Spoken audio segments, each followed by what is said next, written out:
Messieurs, dames, on avait cru, c'est vrai, une guérison de l'équipe de France après les deux premiers matchs remportés face à l'Italie et l'Irlande. Mais là, patatras, c'est la rechute. Ça tombe pas vraiment au meilleur moment. Dans moins d'une semaine, les Anglais seront au Stade de France avec, dans la ligne de mire, le Grand Chelem. On risque de prendre cher, effectivement. Tu risques de prendre cher. Le problème, c'est que voilà, il joue le Grand Chelem, toi, tu joues plus grand chose. À part quand même que c'est les Anglais et que ça nous a toujours intéressé. Tu joues ta fierté quand même. Tu joues ta fierté, tu joues surtout, tu leur évites de faire un Grand Chelem. C'est quand même quelque chose de très très mandant. C'est quand il s'agit de l'Angleterre, encore plus que quand c'est les autres.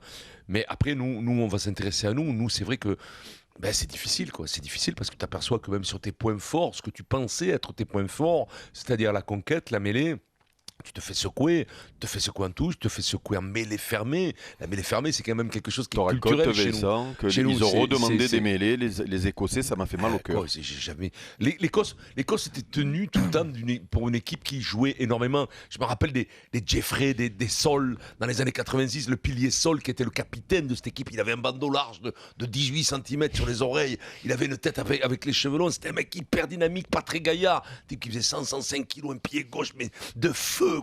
Qui bougeait de partout avec une mêlée correcte, mais souvent à la peine. Ça n'a jamais été. Ils se sont toujours régalés dans le galop, dans la course, dans la passe. Bravo Cotter. Et là, tu t'aperçois qu'il te secoue en mêlée fermée, qu'il te secoue en conquête avec une deuxième ligne. Les frères Gray qui sont incroyables, une troisième ligne. On s'aperçoit aussi qu'un mec comme Noves qui les fait bosser. Pour ça que ça vaut pas Cotter, oui, c'est sûr. Non, mais je veux pas tirer. Après, faut pas tirer sur l'entraîneur parce que d'abord c'est beaucoup trop tôt et puis il hérite de quelque chose quand même depuis 5-6 ans qui se passe mal parce qu'on peut même remonter un peu à l'ère de Marc. Il a eu des tournois aussi très difficiles malgré qu'il ait fait un Grand Chelem et une finale de championnat de Coupe du Monde. Oui, rappelez-vous, il a eu quand même des tournois difficiles et curieux même parfois avec des très mauvais matchs. Bon, et là il reprend les affaires en main. Le problème c'est que je me pose la question sur les hommes, quoi.